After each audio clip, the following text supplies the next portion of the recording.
Hello everyone, welcome back to our channel Chaurasia पाठशाला।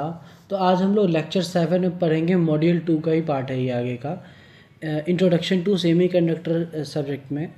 इसमें देखते हैं क्लासिफिकेशन ऑफ सेमी कंडक्टर क्या होता है। क्लासिफिकेशन सेमी कंडक्टर क्या हुआ? Semiconductor can be classified as intrinsic semiconductor and extrinsic semiconductor. दोनों क्या होता है देखते हो। सेमी कंडक्टर दो पार्ट हो गए, इंट्रिंसिक और एक्सट्रिंसिक सेमी कंडक्टर। उसमें आगे सबसे पहले हमारा यहाँ पे pure form of silicon and germanium silicon का दोनों का प्योर फॉर्म हो गया, जो कि N electrons number of electrons equals to number of holes होता है इसमें, इसी तरह से दिया गया। और एक्सटेंसिव सेमीकंडक्टर जो कि हम आगे और भी डिटेल में पढ़ेंगे, यहाँ पे दिया गया एन टाइप और पी टाइप होता है, जो कि दो के मिल के बनता है। ये 100% प्योर फॉर्म में होता है। एन टाइप में क्या हो गया? पेंटावेलेंट इम्प्योरिटीज हो गया, यहाँ पे दिया गया डोनर इम्प्योरिटीज हो गया। यहाँ पे भी इसी पी टाइप में टेट्रावेलेंट हो गया, गैलियम हो गया, या BiNaL, इस तरह से दिया गया इसका। और क्या आगे? इंट्रिंसिक सेमीकंडक्टर क्या है? Extremely pure semiconductor is called an intrinsic semiconductor. जो पूरी तरह से प्योर सेमीकंडक्टर, मतलब कि इसके अंदर थोड़ा सा भी इम्प्योरिटीज नहीं होगा, उसको हम लोग बोलते हैं इंट्रिंसिक सेमीकंडक्टर। उसका क्या होता है? N intrinsic semiconductor is a purest form of A semiconductors elemental without any impurity. वही चीज़ बताई है कि कोई भी प्योर फॉर्म ऑफ सेमीकंडक्टर होता है जिसमें कि कोई भी इम्प्योरिटीज नहीं मिला होगा, तो फिर इसको बोलेंगे हम लोग इंट्रिंसिक सेमीकंडक्टर। अब क्या बोलते हैं? The conduction of N intrinsic semiconductor become zero at room temperature. Intrinsic semiconductor का जब जीरो कंडक्शन होता है रूम टेम्परेचर पे zero conduction. Naturally available elements like silicon and germanium are the best example of intrinsic semiconductor. Naturally available elements जैसे कि यहाँ पे silicon हो गया, जर्मेनियम हो गया, ये दोनों बेस्ट एग्जांपल्स हैं हमारे इंट्रिंसिक सेमीकंडक्टर के। द नंबर ऑफ इलेक्ट्रॉन्स, जो कि Ni डिनोट किया गया है, the number of electrons in the intrinsic semiconductor remains always equal to the number of holes in it. जितने नंबर ऑफ इलेक्ट्रॉन्स होंगे उतने ही नंबर ऑफ होल्स होंगे। यहाँ पे वही चीज़ बताई जो कि यहाँ पे पहले भी हम लोग यहाँ पे देखे हुए थे। इलेक्ट्रॉन्स के नंबर ऑफ होल्स यहाँ पे दिया गया है, वही चीज़ यहाँ पे भी। उसके बाद आता है energy diagram of intrinsic semiconductor. यहाँ पे फॉरबिडन गैप यहाँ पे इतना हो गया। वैलेंस बॉन्ड देखिए, ये सारे इलेक्ट्रॉन्स है हमारा, और ये रहा conduction band.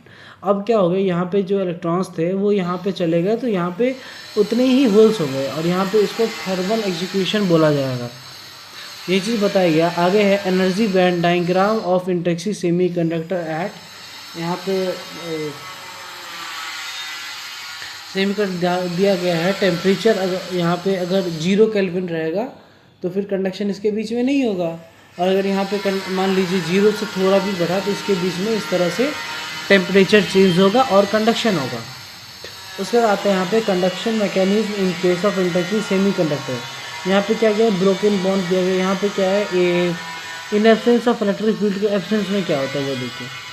Broken bond silicon के ये पता है, आउटर मोस्ट शेल में 4 इलेक्ट्रॉन्स होते हैं जो कि सेम पैटर्न में बने हुए होते हैं। तो यहाँ पे सिलिकॉन का एग्जांपल लिया गया है। जर्मेनियम का भी सेम टू सेम इसी तरह से होता है। Free electrons and its corresponding hole. जैसे फ्री इलेक्ट्रॉन्स होगा तो यहाँ पे करस्पॉन्डिंग होल भी होगा। और यहाँ पे देखिए ये इस तरह मूव कर रहा है, और ये इधर यहाँ पे चला गया, बाहर निकल गया, और यहाँ ये होल्स हो गया। यहाँ पे होल्स बन गया, यहाँ पे इलेक्ट्रॉन्स इसका चला गया, यहाँ पे भी सेम इसी तरह से। अब देखते क्या, ये हमारे ब्लू में होल्स दिखाया गया है, और येलो में इलेक्ट्रॉन्स। अच्छा सॉरी, गलती हो गई। ब्लू वाले ये सारे होल्स दिखाया गया है यहाँ पे, और यहाँ पे येलो में electrons. Direction of electrons movement, direction of holes movement. ये हमारे इलेक्ट्रॉन्स के मूवमेंट हो गए, ये वाले और ये वाले, और ये हमारे होल्स के मूवमेंट हो गए इस तरफ। और यहाँ पे एक चीज़ आप लोग देखिए कि इलेक्ट्रॉन जिस डायरेक्शन में जाएगा, होल्स जो है इसके अपोजिट डायरेक्शन में जाएगा। अब नीचे क्या लिखा गया है? Conduction mechanism in case of intrinsic semiconductor in absence of electric field in presence of electric. ये हमारा एब्सेंस ऑफ इलेक्ट्रिक फील्ड में ये इस तरह से बनेगा, मतलब किसी भी डायरेक्शन में जाए। देखिए ये वाला यहाँ इस डायरेक्शन में जा रहा है, ये इस डायरेक्शन में जा रहा है, सपोज यहाँ से कोई और होगा तो इस डायरेक्शन में जाएगा। और फिर प्रेजेंस ऑफ इलेक्ट्रिक फील्ड में ये एक सेम डायरेक्शन में जाएगा, मतलब कि होल्स इस डायरेक्शन में जाएगा, इलेक्ट्रॉन्स उसके अपोजिट डायरेक्शन में जाएगा, मतलब इन दोनों को उल्टा चलता रहता है इस तरह से।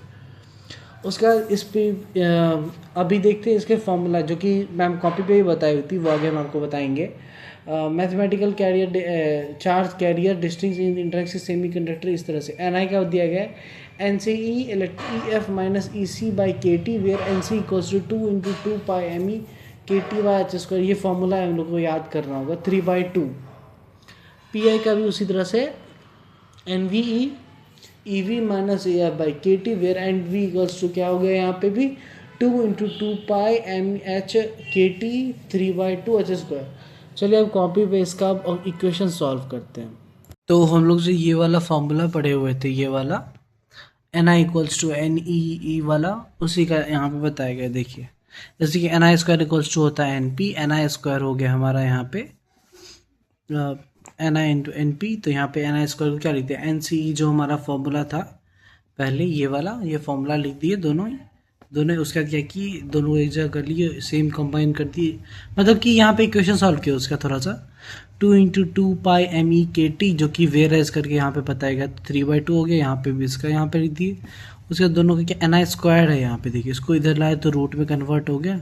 तो रूट में कन्वर्ट करने के बाद 2 पाई इसको कॉमन ले रही, यहाँ पे ME और MS था तो इसको अलग लिख के 3/2 कर दी यहाँ पे 2। तो यहाँ पे बाहर निकालने के बाद हम लोग यहाँ पे क्या कर लिए Ni equals to 2 into 2 pi KT by H square by 3/2 MEH 3/4। यहाँ पे T आ गया 3/2 और यहाँ पे EG, तो EG क्या होता है हमारे पास EV माइनस E, तो यहाँ पे क्या हो गया EV minus EV by 2 KT। तो यहीं पे यहाँ पे तक है और आज का वीडियो यहीं पे ख़त्म करते हैं। थैंक यू और दिखाते हैं कि नेक्स्ट लेक्चर में क्या होता है।